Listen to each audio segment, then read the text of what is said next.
आओ सुनाए कृष्ण कहानी, आओ सुनाए कृष्ण कहानी, आओ सुनाए कृष्ण कहानी, आओ सुनाए कृष्ण कहानी।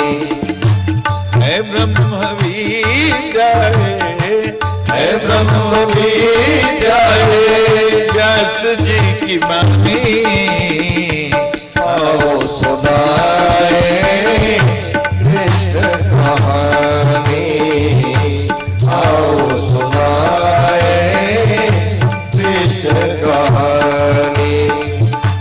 है ब्रह्म विद्या है ब्रह्म विद्या व्यास जी की वाणी, आओ सुनाए कृष्ण कहानी, आओ सुनाए कृष्ण कहानी।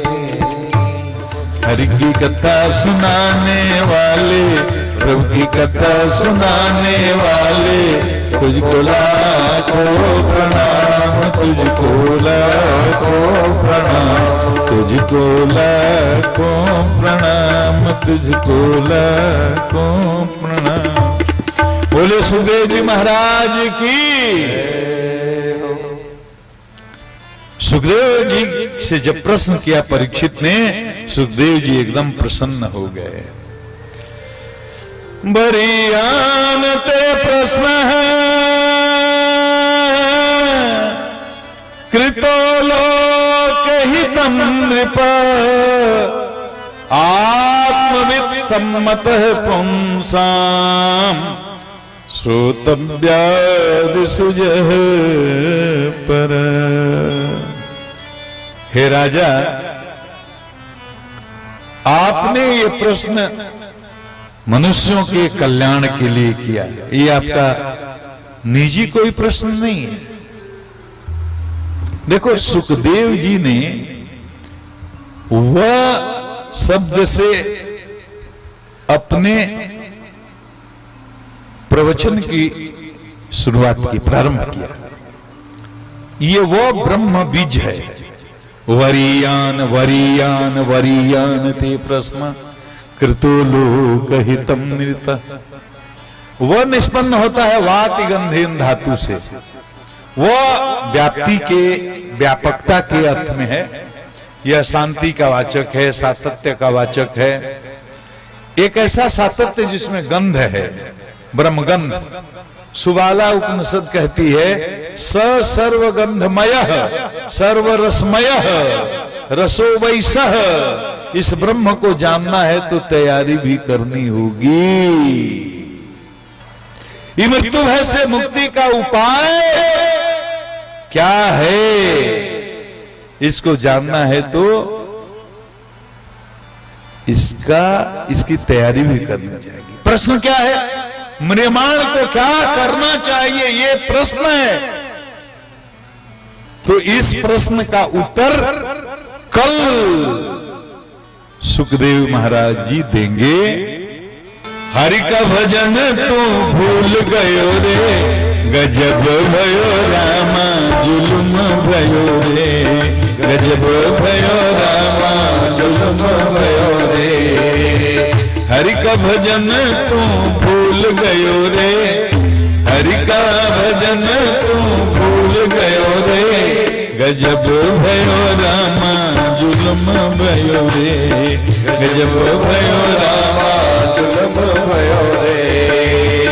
महल अटारी तेरो काम आए, महल अटारी तेरे काम आए, काम आए तेरो काम आए, काम आए तेरे काम आए। महल अटारी तेरो काम आए, महल अटारी तेरो काम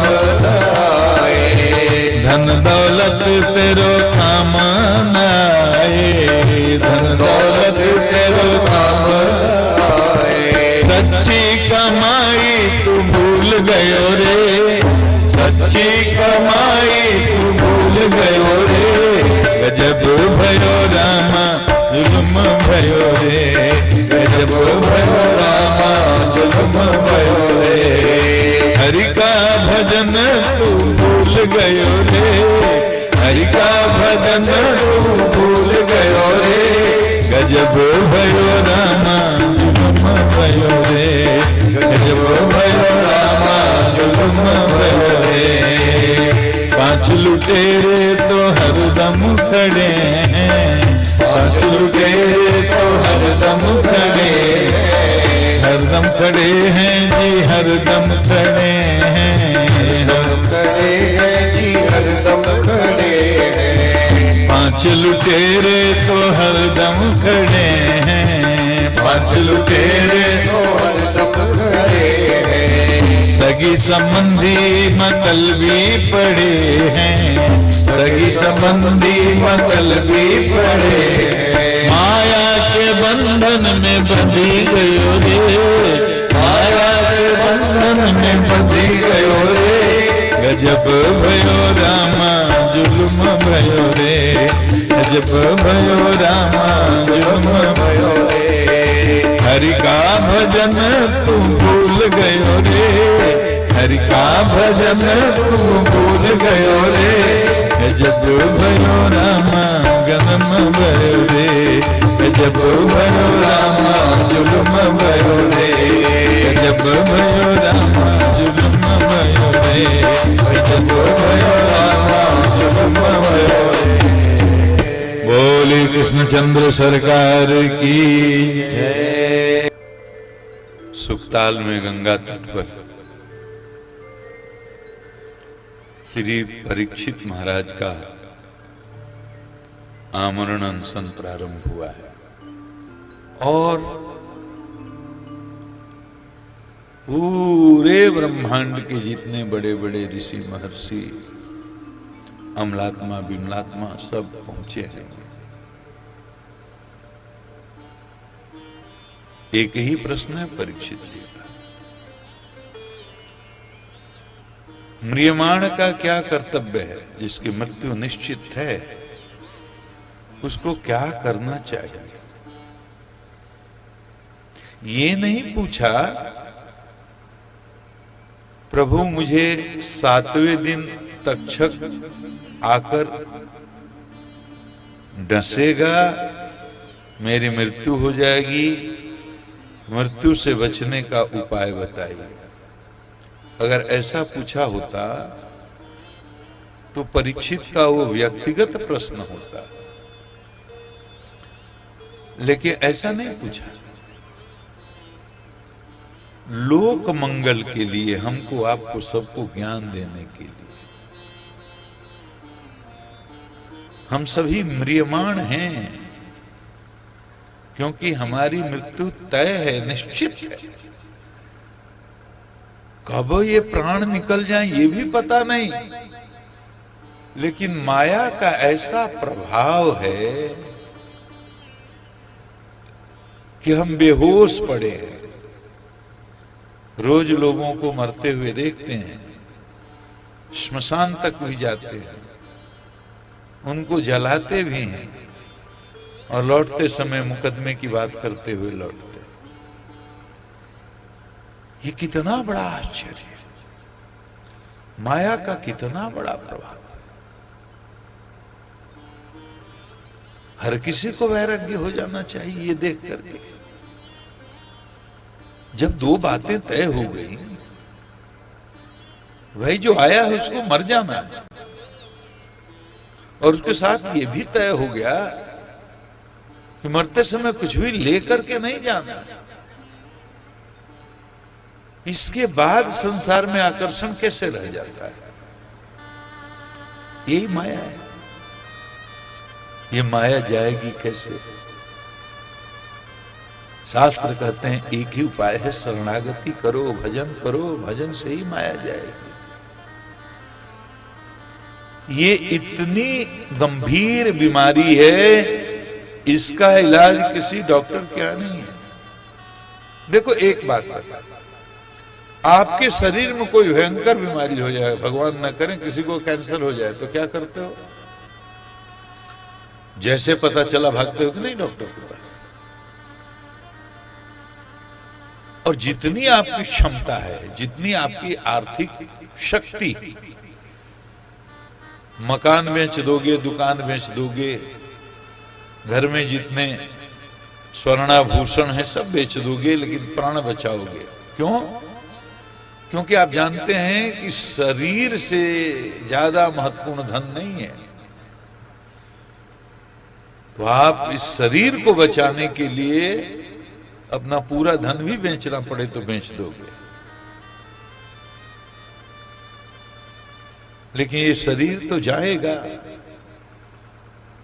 इलाज कराओ तो भी, ना कराओ तो भी, बीमारी हो तो भी, ना बीमारी हो तो भी, शरीर तो जाएगा। आज जाएगा, 10 साल बाद जाएगा, 20 साल बाद जाएगा, शरीर तो जाना तय।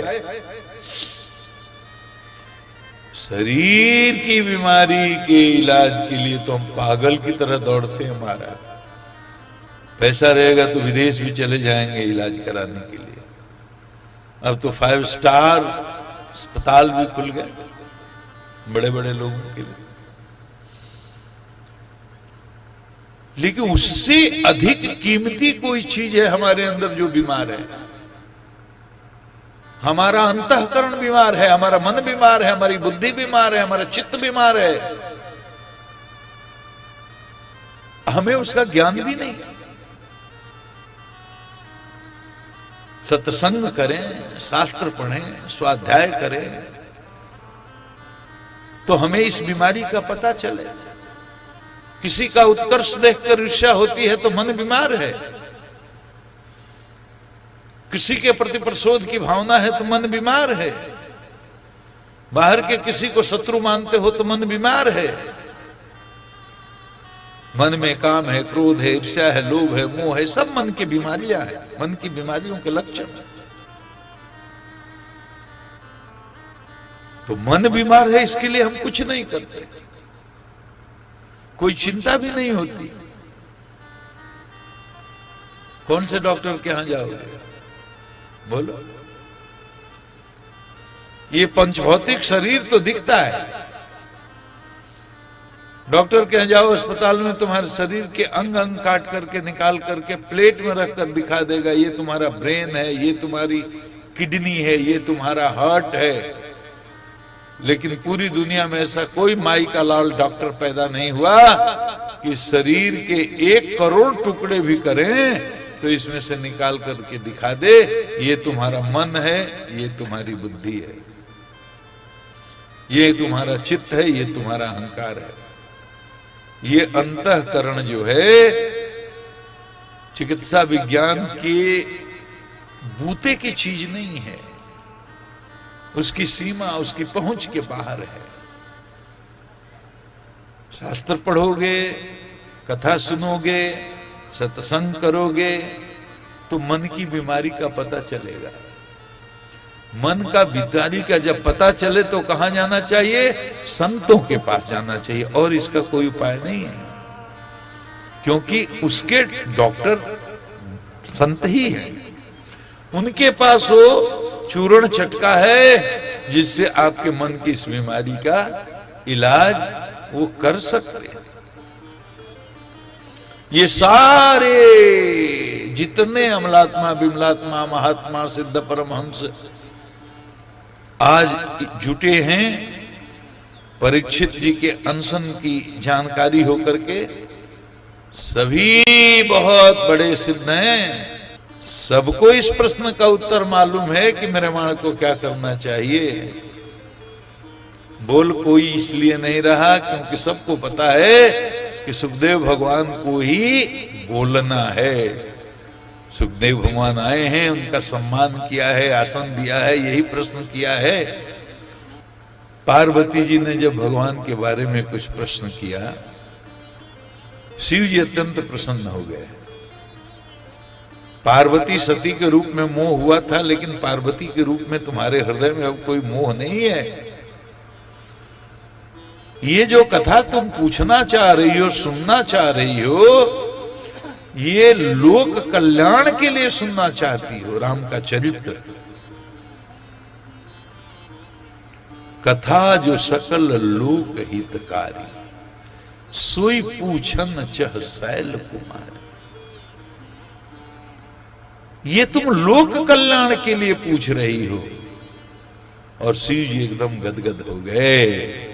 धन्य धन्य गिरिराज कुमारी, धन्य धन्य गिरिराज कुमारी, धन्य धन्य गिरिराज कुमारी, धन्य धन्य गिरिराज कुमारी। तुम समान नहीं को उपकारी, तुम समान नहीं को उपकारी।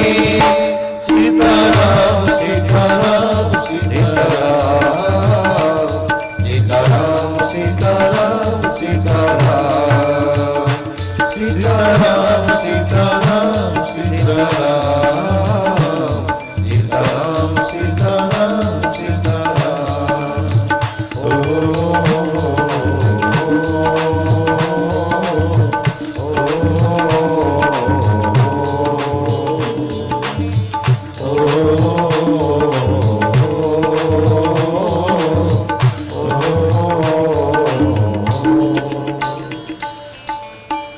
गदगद हो गए शिव जी, क्योंकि तुम्हारा प्रश्न लोक कल्याण के लिए है। गदगद हो गए सुखदेव जी। परीक्षित, ये प्रश्न तुम्हारा अपना नहीं है, अपने लिए नहीं है, पूरे लोक के कल्याण के लिए है। इसलिए ब्रह्म के बीज व से शुरुआत किया उत्तर देना। यहीं तक हम लोगों की कथा हुई। वरीयान ते प्रश्न कृतो लोक हितम नृप। अत्यंत ही श्रेष्ठ प्रश्न है। आज हम लोग भी सुनेंगे कि इस प्रश्न का उत्तर कैसे देते हैं सुखदेव। भाई देखो,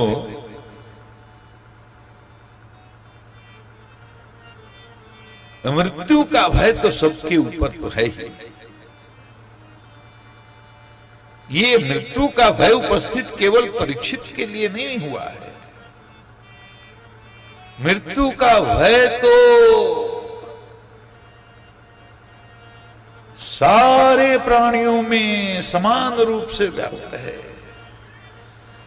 मनुष्यों की बात करें तो विद्वान हो तो, पंडित हो तो, मूर्ख हो तो, शिक्षित हो तो, अशिक्षित हो तो,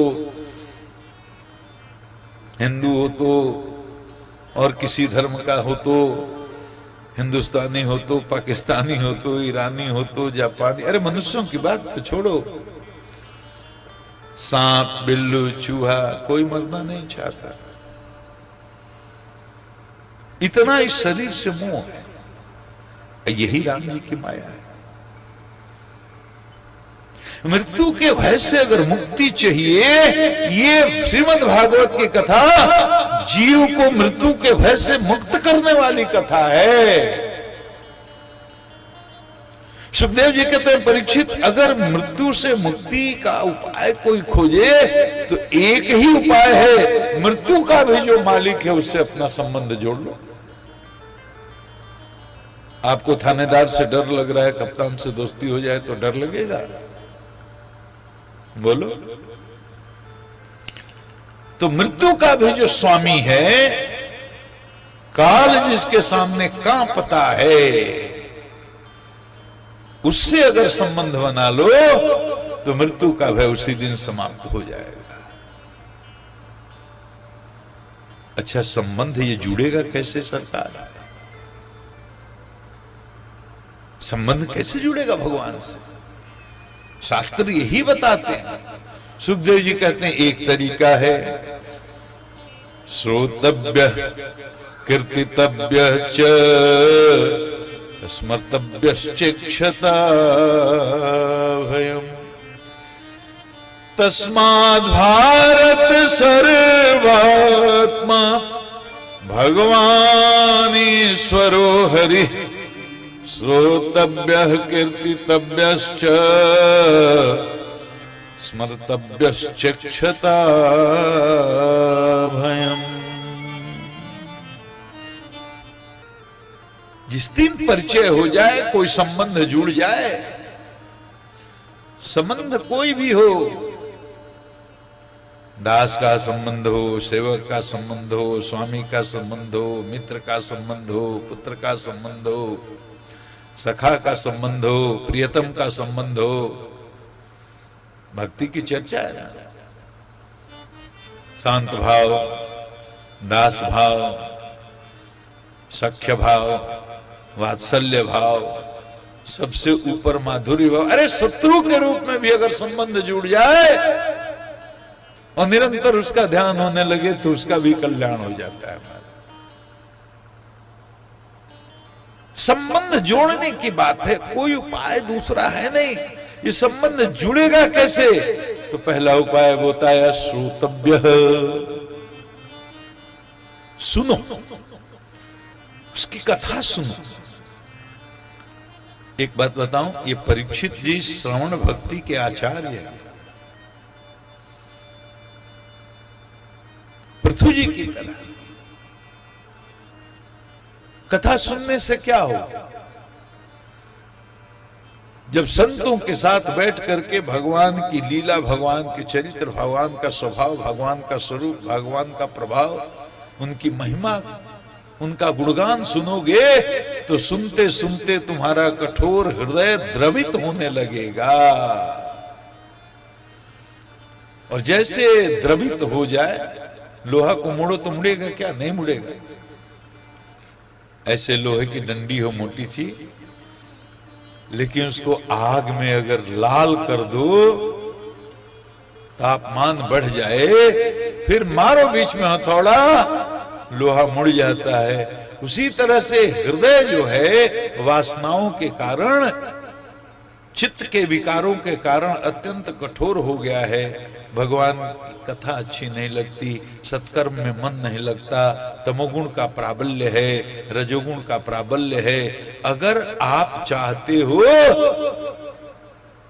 अपना कल्याण, कथा सुनो, भगवान के स्वरूप के बारे में, उनके स्वभाव के बारे में, उनके प्रभाव के बारे में, उनकी महिमा सुनते सुनते तुम्हारे कठोर चित्त में द्रव्यता आ जाएगी, वो द्रवित होने लगेगा।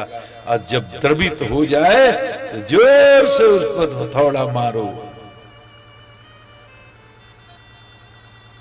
भगवान की तरफ उसको मोड़ो।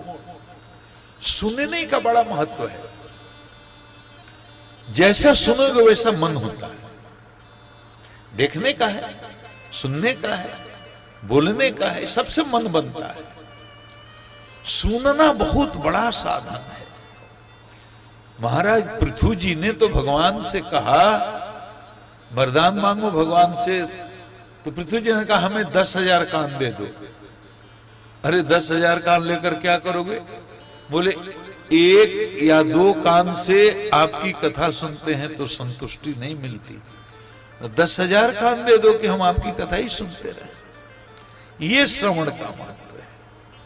महिमा सुनने को मिलेगी भगवान, उनका स्वभाव, उनका स्वरूप, उनका प्रभाव, उसकी चर्चा करने। तब जब हम बार बार भगवान के स्वरूप, स्वभाव, उनके प्रभाव के बारे में जानेंगे तो धीरे धीरे उनसे प्रेम होने लगेगा। जाने बिनु न होई प्रतीति, जाने बिनु न होई प्रतीति, जाने बिनु न होई प्रतीति, जाने बिनु न होई प्रतीति, बिनु प्रतीति न होई प्रीति, बिनु प्रतीति न होई प्रीति। सीताराम सीताराम सीताराम सीताराम सीताराम सीताराम सीताराम सीताराम सीताराम सीताराम सीताराम सीताराम ओ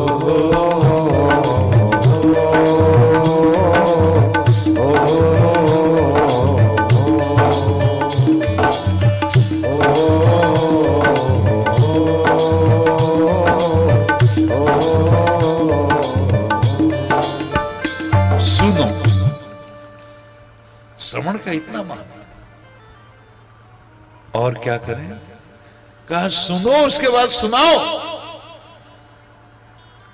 सुनना भक्ति है, नवदा भक्ति में पहला। सुनाना भी भक्ति है। हम लोग 4 आदमी बैठते हैं तो क्या सुनते हैं और क्या सुनाते हैं बताओ?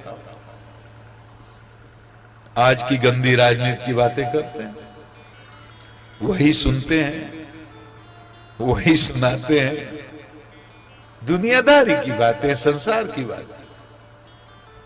और जिसका प्रचंड रजोगुण हो, ऐसे रजोगुणी लोगों के बीच में बैठोगे तो वो अपने ही बात सुनाएंगे। इतना मकान है, इतना दुकान है, ऐसी कोठी है, ऐसा बंगला है, इतना पैसा है। सुनना भक्ति है, सुनाना भी भक्ति है। तो भगवान की महिमा सुनो, कथा सुनो, और जहां अवसर मिले लोगों को सुनाओ। जहां बैठो हरि की चर्चा करो, भगवान की चर्चा करो, उनके स्वरूप की चर्चा करो, उनके स्वभाव की चर्चा करो, उनके प्रभाव की चर्चा करो, उनकी लीला की चर्चा करो, उनके चरित्र को गाओ। संसार की बातें नहीं करो, ये आपकी पूंजी होगी। दूसरे की शिकवा शिकायत, माताएं आपस में बैठती हैं, केवल एक दूसरे की शिकवा शिकायत चुगली करती हैं, उससे ये मन मलिन होता है। फिर उसमें भजन के संस्कार नहीं पड़ते, रजोगुण और उत्कर्ष को प्राप्त होता है। हमें अपने तमोगुण को घटाना है, हमें अपने रजोगुण को घटाना है, हमें अपने चित्त में सत्व का उत्कर्ष लाना है।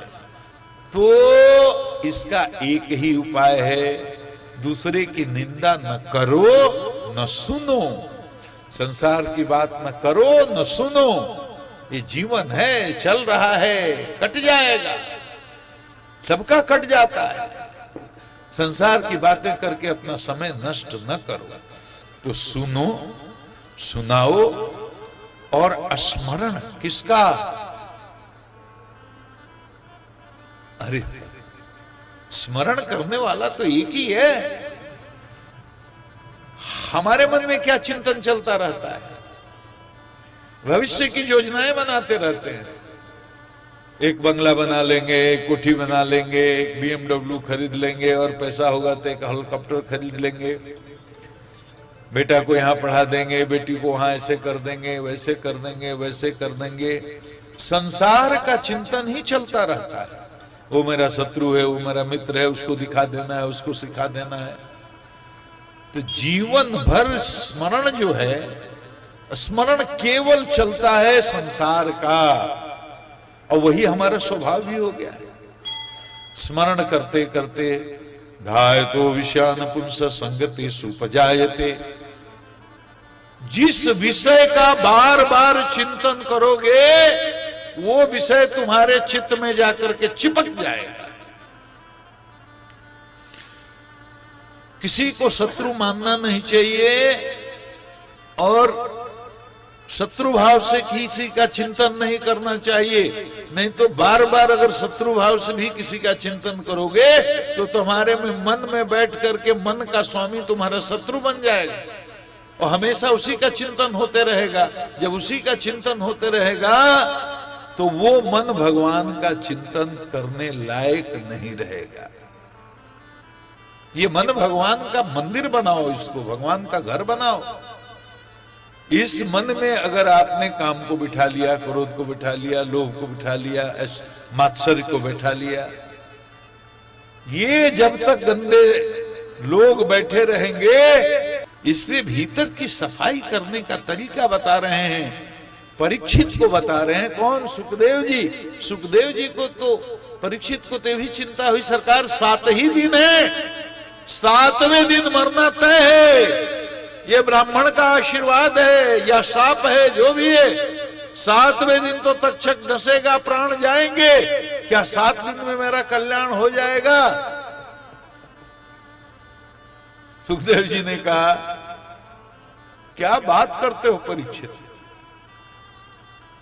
तुम्हारे अंदर अगर संकल्प जग गया है तो क्या 7 दिन कल्याण होने में लगेगा?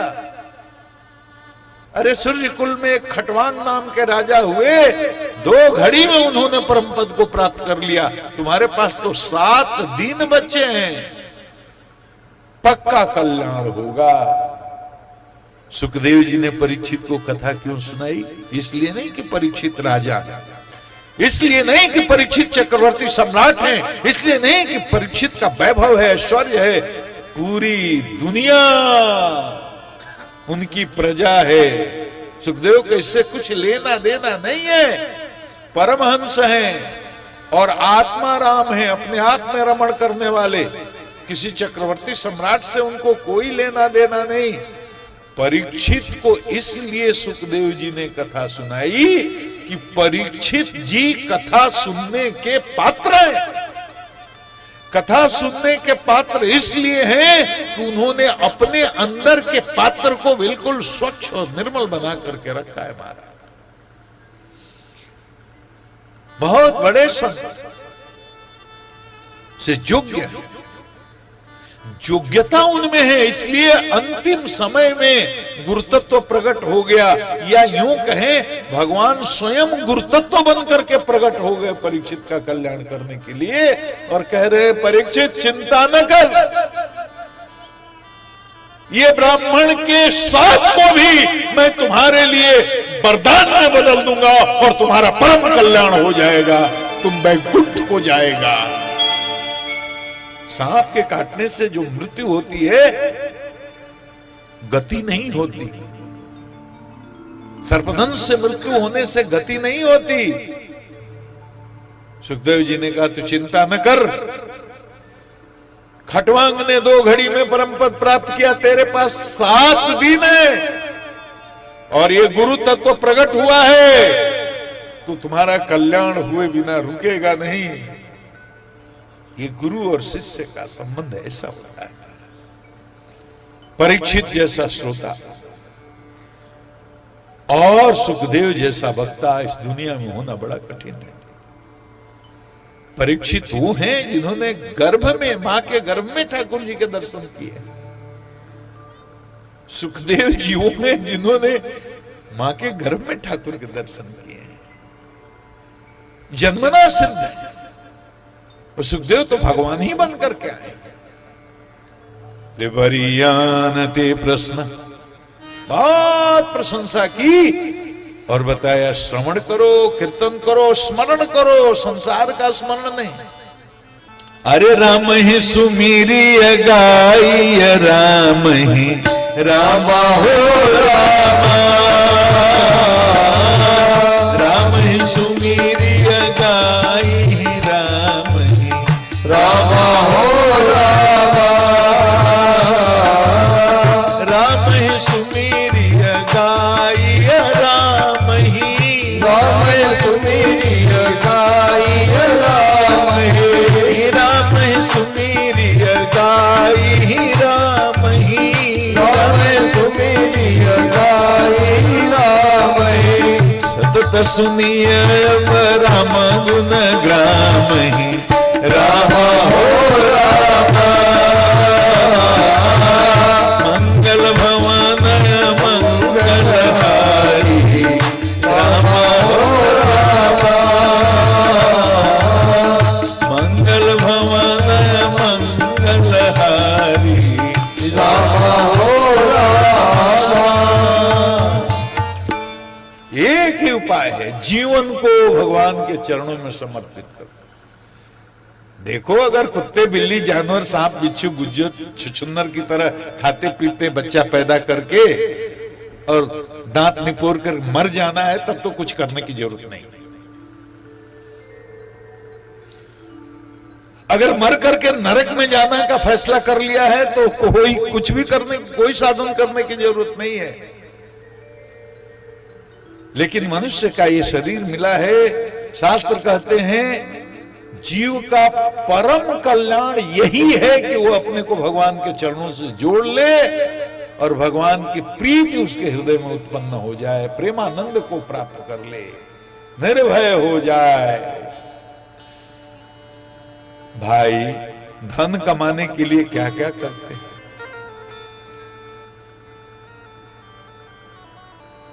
12 घंटा, 16 घंटा, 18 घंटा काम करते हैं, फैक्ट्री में, दुकान में, नौकरी में। बहुत लोग तो धन कमाने के लिए चोरी, बेईमानी, अत्याचार, अन्याय, शोषण, जुल्म, भ्रष्टाचार सब कुछ करते हैं। जो 2 कौड़ी का है, मालूम है ये साथ नहीं जाएगा, उसके लिए प्राण दिए रहते हैं हमारे।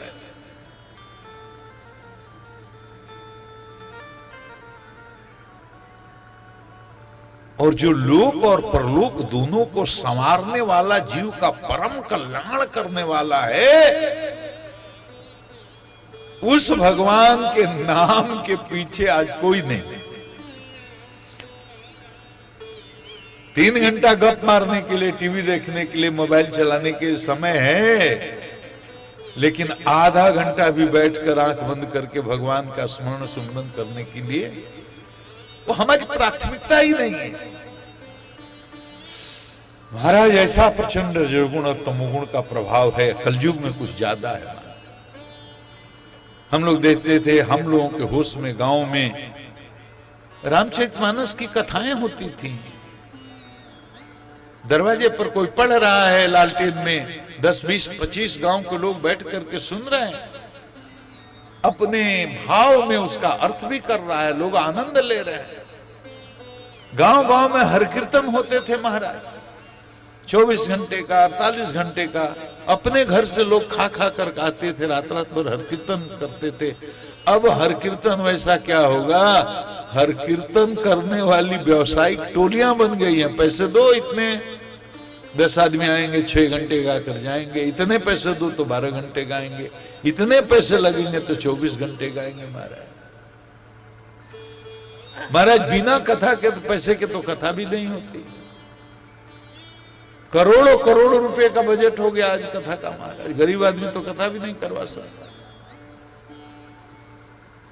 ये स्थिति, संसार हमारी प्राथमिकता है, भगवान हमारी प्राथमिकता नहीं है। भागवत सुनने का महत्व यही है कि अंतिम समय में भी हमारी बुद्धि सुधर जाए और हमारी प्राथमिकता अपना कल्याण हो जाए, हमारी प्राथमिकता भजन हो जाए, हमारी प्राथमिकता भगवान हो जाए, हमारी प्राथमिकता धन न रहे, ऐश्वर्य न रहे, मान यश कीर्ति बढ़ाई और संसार न रहे। यही अगर फल प्राप्त हो गया तो समझो भागवत लग गई। तो श्रोतव्य कीर्तितव्यश्च स्मर्तव्यश्च क्षता भयम, ये उपदेश दिया महाराज। ये तो आप ठीक है,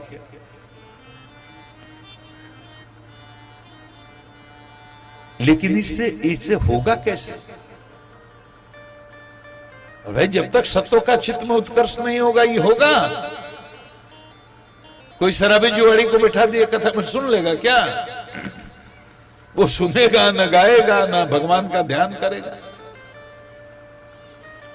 तो चित्त में सतोगुण का उत्कर्ष नहीं होगा तब तक ये भी काम नहीं होगा हमारे। तो इसके लिए क्या करें? बोलो थोड़ा साधन करो। थोड़ा साधन करने से सतोगुण बढ़ेगा। जीता आसनो जीत श्वासो जीत संगो जितेंद्रिय, उसका भी साधन बताया। आसन सिद्धि करो। आसन सिद्धि क्या होता है? जैसे आप बैठे हो ऐसे मार करके एक आसन से अगर 3 घंटे 36 मिनट 3.5 घंटे बैठने का अभ्यास हो गया, बिना हिले डुले, रीढ़ की हड्डी सीधा करके, बिना पैर बदले, बिना हिले डुले 3.5 घंटे तक अगर बैठने का अभ्यास हो गया, तो धीरे धीरे ध्यान लगना शुरू होता है। आप सबको देखो, जितने लोग बैठे हैं, ये 4 घंटे की कथा है, 4 घंटे में 14 बार इस पैर से उठाएंगे, उस पैर से उस पैर, उस पैर से इस पैर। अभ्यास नहीं है, उसमें दोष नहीं है। दर्द होने लगेगा, कमर में दर्द होगा, घुटना में दर्द होने लगेगा, अभ्यास नहीं। तो 3.5 घंटे तक अगर बिना हिले डुले रीढ़ की हड्डी को सीधा रख करके एक आसन पर आप बैठ जाते हो, मतलब आपका आसन सिद्ध हो गया। अगर आसन सिद्ध हो गया तो अब आपका ध्यान भी लगना प्रारंभ हो जाएगा। उसके पहले ध्यान नहीं लगेगा। शरीर पर जब तक ध्यान है तब तक आपका भीतर ध्यान नहीं लगेगा। 3.5 घंटे की आसन सिद्धि जब हो जाएगी तो धीरे धीरे ध्यान लगना शुरू होगा, और ध्यान की ही गहरी स्थिति का नाम समाधि है। ध्यान जब गहरा होता है तो समाधि में, ध्यान मैंने क्या, मन का ठहर जाना। 1 मिनट के लिए मन ठहर गया तो 1 मिनट का ध्यान, 5 मिनट के लिए मन ठहर गया तो 5 मिनट का ध्यान, 10 मिनट के लिए मन ठहर गया तो 10 मिनट का ध्यान।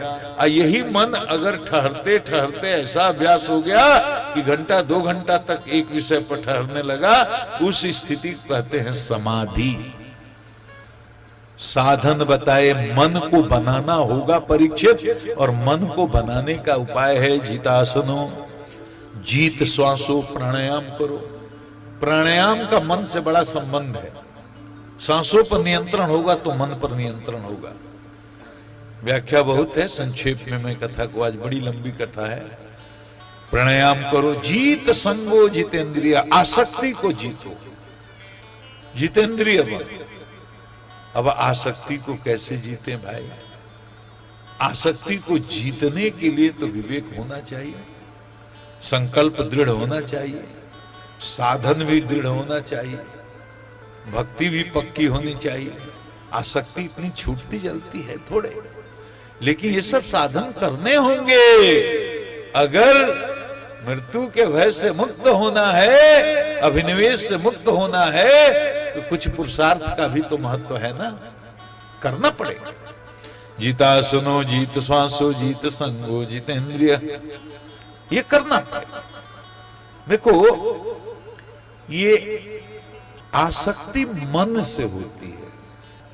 आप शरीर से कहां हैं ये महत्वपूर्ण नहीं है, आपका मन कहां है ये महत्वपूर्ण है। पूजा में बैठे हुए हैं, घंटी दुला रहे हैं, आरती कर रहे हैं, ओम जय जगदीश हरे, और मन बाजार में घूम रहा है, तो वो पूजा हुई नहीं। शरीर का व्यायाम भले हो जाए लेकिन वो पूजा नहीं हुई। तो आसक्ति भगवान से हो, आसक्ति भगवान के भक्तों से हो, प्रेम उनसे हो, उसका भी अभ्यास करना पड़ेगा। धाय तो विषान पुंस संगते सुपजायते, बार बार जिसका ध्यान करोगे उसी के प्रति आपके मन में अनुराग होगा, आसक्ति होगी। ये सब साधन बताए। अब जब परीक्षित जी ने ये पूछा भगवान ने ये संसार कैसे बनाया, तब सुखदेव जी ने अपने गुरु का ध्यान किया है 2 स्कंद के 4 अध्याय में, और गुरु का ध्यान करके ओम नमः परस्मै पुरुषाय भूयसे सदुद्भव अवस्थान निरोध लीलया, अपने गुरु का ध्यान किया है। उसके बाद प्रश्न का उत्तर देना दिया है, चतुश्लोकी भागवत का उपदेश किया है। इसके बाद में किस देवता की उपासना से क्या प्राप्त होता है, सकाम भक्तों के लिए वो भी बताया है। ब्रह्मतेज चाहते हो बृहस्पति की उपासना करो, इंद्रियों में बल चाहते हो इंद्र की उपासना करो, विद्या चाहते हो शिव जी की उपासना करो, आयु चाहते हो अश्विनी कुमार की उपासना करो, सुंदर रूप चाहिए तो गंधर्व की उपासना करो, पति पत्नी में प्रेम बना रहे ऐसा चाहते हो तो पार्वती की उपासना करो। अकाम सर्म कामो वा मोक्ष काम उदार भी तीव्रेण भक्ति जोगेन जजेत पुरुषम परम। नारायण की भक्ति करने से सारे काम बन जाते। आओ सुनाए कृष्ण कहानी, आओ सुनाए कृष्ण कहानी, आओ सुनाए कृष्ण कहानी, आओ सुनाए कृष्ण कहानी। है ब्रह्म विद्याए, है ब्रह्म विद्याए व्यास जी की वाणी।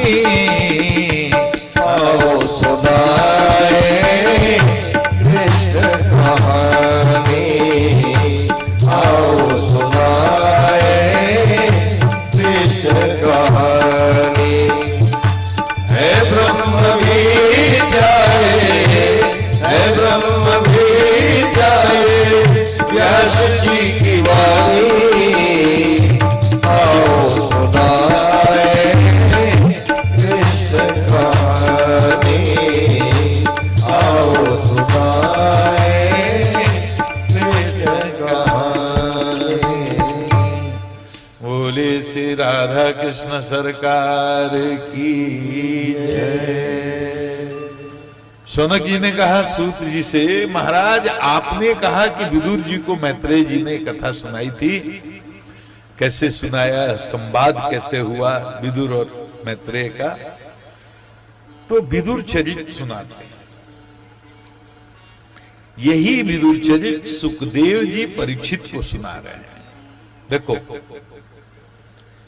विदुर जी का चरित्र एक महात्मा का, अमलात्मा का, विमलात्मा का, परमहंस का चरित्र है।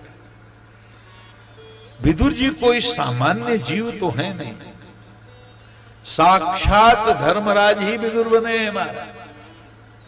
मांडव्य ऋषि के शाप से इनको शूद्र योनि मिली, धरती पर अवतार लेकर इनको आना पड़ा। एक बार मांडव्य ऋषि अपने आश्रम में बैठे थे, राजा के कोष में चोरी हो गई, चोर भागे, सैनिकों ने पीछा किया, चोर इनकी कुटिया में आकर के और कोष से जो चुराया हुआ धन था, हीरे जवाहरात रख दिए, चोर भाग गए, सैनिकों ने आकर के कुटिया को घेर लिया, चोरी जो धन गया था वो तो मिल गया उन्हीं के साथ, तो गिरफ्तार करके मांडव्य ऋषि को भी लाए, अपमानित भी किया, साधु के वेश में चोरी करता है, राजा के यहां उपस्थापित किया गया। राजा ने सूली पर लटकाने का आदेश दिया। महाराज सूली पर कहते हैं लटकाया जा रहा था, और सूली पर कितना भी लटकाओ तो मांडव्य ऋषि के प्राण थोड़े ही छूट रहे, हंस रहे हैं, भीड़ लग गई, क्या हुआ? बाद में लोगों को पता चला कि कोई मामूली महात्मा नहीं है, बड़े पहुंचे हुए महात्मा। तुरंत धर्मराज को बुलाया, गए, हमको पहले बताओ कि किस अपराध के बदले ये सूली पर लटकाने का विधान तुमने किया? मृत्यु के देवता हो तुम। बड़े क्रोध में थे। चित्रगुप्त को बुलाओ, मेरा खाता खतियान खोलो। चित्रगुप्त ही तो हमारे पाप पुण्यों का हिसाब रखते हैं। कहे महाराज आप देख लो, 3 वर्ष के जब थे तो एक तितली को आपने कांटा चूहा करके मार डाला। मांडव्य ऋषि ने कहा 3 वर्ष के बच्चे को कोई पाप पुण्य का ज्ञान रहता है क्या? जाओ, तुम्हारे संविधान में आज से हम संशोधन कर देते हैं 12 वर्ष की आयु तक अगर बच्चा कुछ भी करता है उसके पाप पुण्य का कोई गणित का लेखा जोखा नहीं रहेगा। उसके बाद अगर कोई वो काम करता है उसी को पाप या पुण्य माना जाएगा। और तुमने धर्मशास्त्र पढ़ा नहीं, तुमने न्याय नहीं किया तो जाओ 100 साल के लिए शूद्र हो जाओ। तो वही धर्मराज तो आकर के विदुर बने हैं। उतने दिनों तक अर्यमा नाम के एक देवता धर्मराज का काम संभालते थे। तो ये हैं धर्मराज। विदुर जी का इतना दिव्य चरित्र है महाराज, बहुत संक्षेप में भागवत में कहा गया है, लेकिन इतना वजनदार है महाराज। धर्म तो कौरवों पांडवों के पक्ष में है ही, धर्मराज युधिष्ठिर के रूप में महाराज। कि चंद्र टरे, सूरज टरे, टरे जगत व्यवहार, कुछ भी हो जाए वह सत्य का आश्रय लेते ही नहीं। इतने बड़े धर्मात्मा है महाराज, असत्य का आश्रय लेते ही नहीं। बहुत बड़े धर्मात्मा है महाराज, जो युधिष्ठिर के रूप में धर्म पांडवों के पक्ष में है, लेकिन कौरव भी भाग्यहीन नहीं है सरकार। विदुर जी के रूप में धर्म कौरवों के भी पक्ष में है महाराज। तो धर्म कौरवों के भी पक्ष में है और धर्म युधिष्ठिर पांडवों के पक्ष में भी है। तो बड़ा मुश्किल है कौरवों को पराजित करना, ये भगवान जानते हैं, बड़ा मुश्किल विडंबना। लेकिन एक है, पांडवों के पक्ष में जो धर्म है यानी युधिष्ठिर है, उनकी तो सब सुनते हैं, उनका सब सम्मान करते हैं, उनके आदेश का पालन करते हैं। लेकिन विडंबना ये है, कौरवों के पक्ष में जो धर्म है उनकी अब कोई सुनता नहीं है। विदुर की कोई नहीं सुनता। इतना कुछ हो गया महाराज। पांडवों के साथ कितना अनर्थ हुआ बताओ, कितना छल हुआ बताओ। पांडु ही तो कौरव वंश के राजा थे ना जी, मर गए तो धृतराष्ट्र को बना दिया गया ना। और पांडु के सबसे ज्येष्ठ पुत्र युधिष्ठिर है ना। तो राज्य सत्ता पर तो उस समय के विधान के अनुसार युधिष्ठिर का ही हक है। छल से बुलाकर जुआ खिलाया, हराया, 12 वर्ष का वनवास मांगा, 1 साल का अज्ञातवास। महाराज द्रौपदी को भी दांव पर लगाया गया। द्रौपदी पांडव हारे और द्रौपदी कुल वधू है, कौरव वंश की कुल वधू है। अरे पांडव भी तो कौरव ही है ना, पांडु के पुत्र हैं इसलिए पांडव कहलाते हैं तो कुरुवंशी। कुल वधू को सभा में इतना अपमानित किया गया महाराज। द्रोण बैठे हैं, कृपाचार्य बैठे हैं, भीष्म बैठे हैं, एक से एक विद्वान प्रकांड सोधा, साधक सिद्ध संत और सैनिक और विदुर। महाराज बताओ ऐसे होता है क्या? लाक्षागृह में जलाकर मारने की कोशिश, भीम को जहर देकर मारने की कोशिश, कुछ भी छोड़ा नहीं दुर्योधन ने।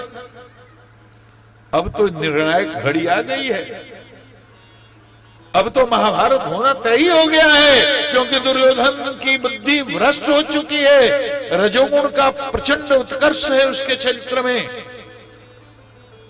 तय कर लिया है युद्ध करूंगा, बिना युद्ध के कुछ नहीं दूंगा, किसी की सुनता ही नहीं। विदुर तो प्रधानमंत्री हैं, महामंत्री माने प्रधानमंत्री। विदुर जी पहुंच गए धृतराष्ट्र के पास, बोले आप राजा हैं लेकिन मेरे भाई भी हैं, आपके कल्याण के लिए धर्म की बात कर रहा हूं। इतना याद रखो, आपका ये पुत्र दुर्योधन साक्षात कलयुग का मूर्तिमान रूप है। अगर आपने इसको नियंत्रित नहीं किया, पूरा कौरव वंश डूब जाएगा, ये ऐश्वर्य समाप्त हो जाएगा, ये वैभव समाप्त हो जाएगा, ये तुम्हारी गद्दी नहीं रहेगी, राजा कहां से रहोगे, लाखों माताएं बहनें विधवा हो जाएंगी, ये पूरा हस्तिनापुर तबाह हो जाएगा। रोको अपने इस पुत्र को, अपने युवराज को। धृतराष्ट्र आंखों से अंधे हैं, विवेक से भी अंधे हो गए, भावुक हो गए। विदुर तुम ही समझाओ, मैं कैसे रोकूं? अरे राजा आप हो, पुत्र आपका है, हम क्यों समझाएंगे? आप समझाओ। किसी ने कह दिया दुर्योधन को, तुम्हारे पिताश्री को विदुर जी तुम्हारे खिलाफ, तुम्हारे विरुद्ध भड़का रहे हैं, पहुंच गया। दासी पुत्र, तेरी क्या मजाल जो मेरे पिताश्री को मेरे खिलाफ भड़का रहे हो, मुझे घर से निकालने के लिए बोल रहे हो? मेरे टुकड़ों पर पलने वाले, मेरे पिता को मेरे विरुद्ध भड़काने वाले, निकल जाए यहां से, तुम्हारी कोई जरूरत नहीं है। विदुर सोचे कि राजा, अरे हम तो दुर्योधन के काका भी हैं, हम धृतराष्ट्र के भाई भी हैं, हम इस देश के प्रधानमंत्री भी हैं, मेरे भाई बोलेंगे खबरदार दुर्योधन, ये महात्मा भी हैं और देश के हमारे राज्य के प्रधानमंत्री भी हैं, तुम्हारे काका भी हैं, इनके साथ अभद्र आचरण तुम नहीं कर सकते, क्षमा मांगो। लेकिन धृतराष्ट्र कुछ बोले ही नहीं। जब धृतराष्ट्र कुछ नहीं बोले तो विदुर जी समझ गए, पूरी तरह से भैया भी मोह में अंधे हो गए हैं, अब यहां कोई कल्याण होने वाला नहीं है। और अब जब मेरी कोई बात, धर्म की बात, न्याय की बात कोई सुनने वाला नहीं, तो मेरी उपयोगिता क्या है? इस पद पर बने रहने की आवश्यकता क्या है? विदुर को तो संसार से कोई आकर्षण है नहीं, धन से, पद से, रुपया से, पैसा से। विदुर का घर जो है धृतराष्ट्र के राजमहल के बाद दूसरा सबसे भव्य घर है। ये मत समझना सुदामा की तरह निर्धन ब्राह्मण है। विदुर महात्मा का घर धृतराष्ट्र के राजमहल के बाद दूसरा सबसे महत्वपूर्ण घर है, अपार वैभव है, राज्य के प्रधानमंत्री, महामंत्री। लेकिन स्वाभिमान की बात आई, नीति की बात आई, न्याय की बात आई, आचार की बात आई, एक क्षण भी निर्णय लेने में विलंब नहीं किया। सात्विकी बुद्धि है, जो निर्णय लेगी एकदम पक्का, दुरुस्त, पुख्ता निर्णय ले और सही निर्णय ले। बोले अब मेरी आवश्यकता यहां नहीं रही। व्यास जी ने लिखा है, स्वयं धनुर्द्वारि निधाय माया गतव्यथो यादुर्मान्यानः स निर्गतः कौरव पुण्य लब्धो गजाह्यवया तीर्थ पद पदानि। तुरंत अपना धनुष रखे, बोले मैं इस महामंत्री के पद से अभी त्याग पत्र देता हूं, मुझे क्षमा करना, मैं बिल्कुल निष्पक्ष हूं। मेरे लिए पांडव उतने ही प्रिय हैं, कौरव उतने ही प्रिय हैं। ये धनुष इसलिए रख रहा हूं, तुम्हारे मन में यह ना हो जाए कि मैं पांडवों की तरफ से युद्ध करने की तैयारी कर रहा हूं। मैं अब चला। विभीषण जी समझा रहे थे अपने भाई रावण को, भैया ये काम मत करो, भगवान है वो, उनकी पत्नी को लौटा दो, जाओ शरण में, माफी मांग लो, क्षमा मांगो। अकारण करुणा बन डाले हैं, जैसे शरण में जाओगे सब क्षमा करके तुमको स्वीकार करेंगे। ऐ पापी, तू मेरा भाई है कि शत्रु है? मुझे क्षमा मांगने के लिए कहता है, भाग जाए। अपमानित किया, निकाला। हस कही चला विभीषण जब ही आयु हीन भय सब